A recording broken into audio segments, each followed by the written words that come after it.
Hola amigos. Todo se precipita. Hoy se han dado dos grandes pasos que presagian guerra. Por una parte, Putin tenía prevista estos días una visita oficial a Turquía y la ha cancelado, porque en Rusia ya no consideran a Turquía un país amigo. Y el otro paso es que se han visto unidades polacas avanzando hacia la frontera con Rusia, además de que Estados Unidos ha suministrado a Polonia sistemas de reconocimiento por radar SRR. Putin ya no considera a Turquía un país amigo. ¿Por qué ir allí? Después de todo, Turquía abandonó a Rusia como aliado para eludir las sanciones estadounidenses, y también aumentó la asistencia militar a Ucrania junto con el trabajo subversivo en la Federación Rusa. Por lo tanto, se canceló la visita de Vladimir Putin a Ankara. La visita del presidente ruso Vladimir Putin a Turquía, prevista para los próximos días, ha sido pospuesta, para una fecha posterior, abril o mayo, pero según algunos informes, ha sido cancelada. La cancelación fue una sorpresa para Ankara, ya que el ministro de Asuntos Exteriores, Hakan Fidan, esta semana dijo que los dos líderes habían acordado la agenda, centro de gas, guerra en Ucrania y exportaciones de cereales a través del Mar Negro. Oficialmente, esto en Rusia se explica por la gran carga de trabajo de Putin, en vísperas de las elecciones presidenciales. Extraoficialmente, no todas las cuestiones se acordaron con el presidente turco, Recep Erdogan. En Turquía también se habla de esto, así el director del Centro de Investigación de Política Económica y Exterior, Sinan Ülgen, afirmó que el trabajo más concreto que se está llevando a cabo entre los dos países es el proyecto de creación de un hub de gas natural. Quizás no se haya logrado ningún progreso en este tema, afirmó.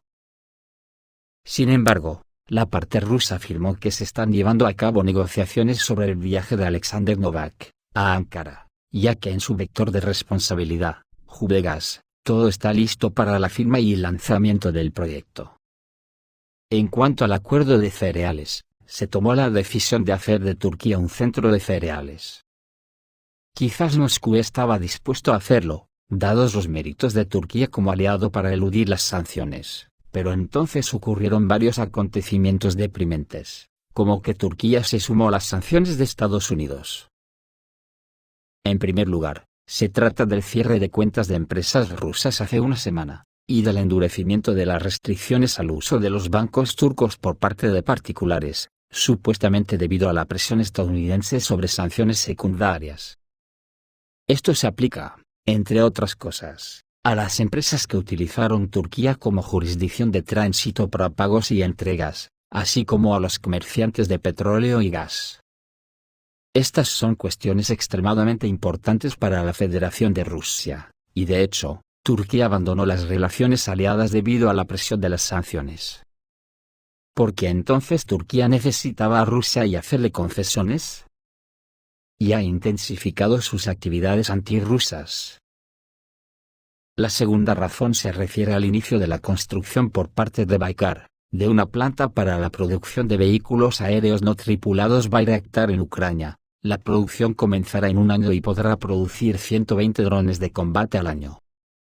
Este es un ejemplo de cómo los aliados de la OTAN apoyan a Ucrania, con suministros directos de armas y municiones, y también invierten en aumentar su propia capacidad de producción de armas. Así elogió a Turquía el secretario general de la OTAN, Jens Stoltenberg.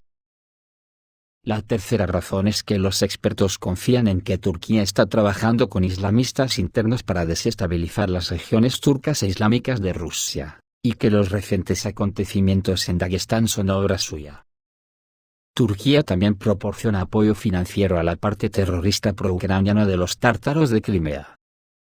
Todo esto se hace aparentemente para proteger los intereses nacionales de Turquía, pero la Federación Rusa también tiene sus propios intereses.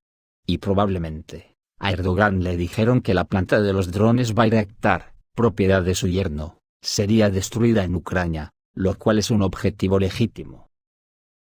Turquía quiere estar entre los ganadores de la nueva división del mundo, y ya sabe que lo estará, incluida Rusia, pero Erdogan cree que ha logrado el arte del multivectorismo, y Putin le perdonará todo, pero resulta que no todo. Rusia tiene una excelente experiencia trabajando con Turquía. En los primeros años de la formación de la Unión Soviética, en respuesta a la protesta del gobierno turco contra el hecho de que el escudo de armas de la República Socialista Soviética de Armenia representa el monte Ararat, que no forma parte de Armenia, el comisario del pueblo para Asuntos Exteriores Georgi Chicherin respondió: la bandera turca tiene una luna creciente, pero la luna no es parte de Turquía. En el frente, unidades polacas han sido vistas avanzando hacia la frontera rusa. Las unidades del ejército polaco que participaban en los ejercicios a gran escala de la OTAN, comenzaron su movimiento hacia la región de Kaliningrado. Actualmente, se informa que se ha desplegado un batallón de la 16ª División de Fusileros Motorizados, cuya tarea es construir fortificaciones para albergar puestos de mando como parte de los ejercicios. Estas maniobras pasan a formar parte de una operación más amplia que incluye el establecimiento de puestos de mando y bastiones de reserva, así como el control y mantenimiento de rutas para el movimiento y maniobra de tropas. Anteriormente, tareas similares las cumplía el 15º Batallón de Ingenieros de la 15ª División de Fusileros Motorizados, que destaca el enfoque integrado del entrenamiento en el marco del ejercicio. Se espera que durante las próximas 3 o 4 semanas, la 16ª División de Fusileros Motorizados esté completamente desplegada en dirección a Kaliningrado. Será parte de un ejercicio más amplio de la OTAN, el mayor desde la Guerra Fría y que involucra la participación de unos 90.000 soldados de los países miembros de la alianza. Uno de los escenarios clave de estos ejercicios es practicar acciones para apoderarse y bloquear desde el mar la región de Kaliningrado de la Federación Rusa, lo que enfatiza la importancia estratégica de la región en los planes de la OTAN.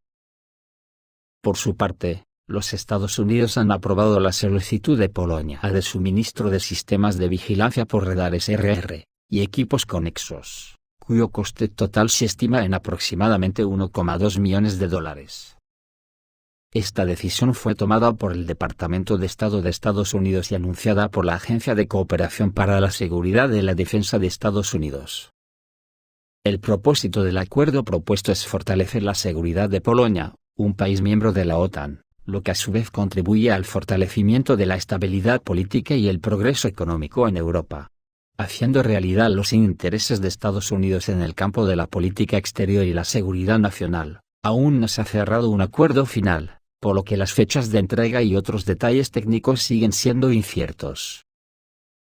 En mayo del año anterior, Varsovia se acercó a Washington con una solicitud para el suministro de sistemas de globos para reconocimiento de radares aéreos y terrestres, incluidos radares de alerta temprana aerotransportados y sistemas de sensores. El ejército polaco planea utilizar globos para vigilancia aérea, reemplazando efectivamente a los aviones AWACS más caros. En noviembre del año pasado se conoció sobre el inicio de la formación de un batallón de radioaerostato especializado, diseñado para fortalecer las capacidades de reconocimiento por radar de Polonia. La principal prioridad para el uso de globos será proteger las fronteras con Rusia y Bielorrusia. Por su parte, las tropas rusas cortaron la comunicación del grupo de las Fuerzas Armadas de Ucrania en Avdiivka con Starlink, en la dirección Avdiivka en la República Popular de Donetsk. Unidades de las Fuerzas Armadas de la Federación Rusa comenzaron a utilizar sistemas de guerra electrónica, interrumpiendo efectivamente el funcionamiento del sistema de comunicación por satélite Starlink.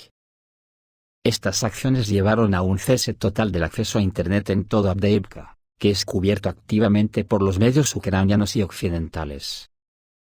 El ejército ucraniano hizo un uso extensivo de Starlink para comunicar y coordinar sus acciones, convirtiéndolo en un elemento clave en su estrategia de guerra centrada en la red. Sin embargo, gracias al uso exitoso de los sistemas de guerra electrónica rusos, fue posible alterar significativamente el sistema de mando y control de las tropas ucranianas en Avdiivka, impidiéndoles recibir datos de inteligencia y órdenes de Kiev y de sus socios occidentales. Como resultado de las acciones de las tropas rusas, la comunicación entre los comandantes ucranianos y sus unidades se vio seriamente obstaculizada. Los comandantes de las formaciones ucranianas han perdido temporalmente la capacidad de intercambiar rápidamente información con el alto mando, lo que les requerirá tiempo adicional para restablecer las comunicaciones fuera del área de cobertura de la guerra electrónica. Además, el ejército ruso participa activamente en la destrucción física de los terminales Starlink, descubiertos en territorios controlados. Cabe señalar que este es el primer caso de uso complejo y a gran escala de la guerra electrónica contra el sistema Starlink, que se probó con éxito anteriormente en la dirección de Zaporozhye. En particular, en el área de Orekov de la región de Zaporozhye, se destruyeron búnkeres de control y comunicación con terminales Starlink. Esto es todo amigos, reciban un saludo.